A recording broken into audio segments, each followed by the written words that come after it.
Apartamentul de 2 camere din Upground, de pe șosea Fabrica de Glucoză. Are 90 de metri utili plus 10 terasa. Mașina de spălat, baia de serviciu, dressing. Bucătăria este din MDF vopsit cu blat de cuarț.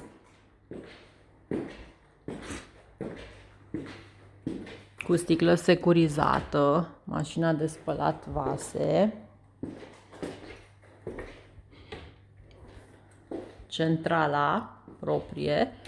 Bucătăria este făcută de Franche.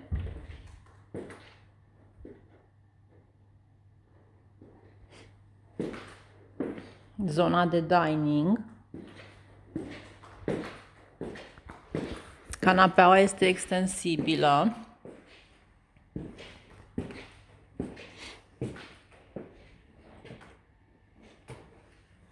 Aceasta este terasa Lodge de 10 metri.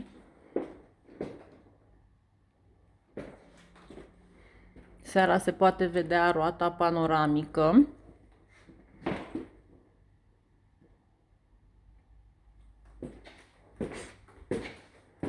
Și intrăm în baia matrimonială cu dormitorul matrimonial.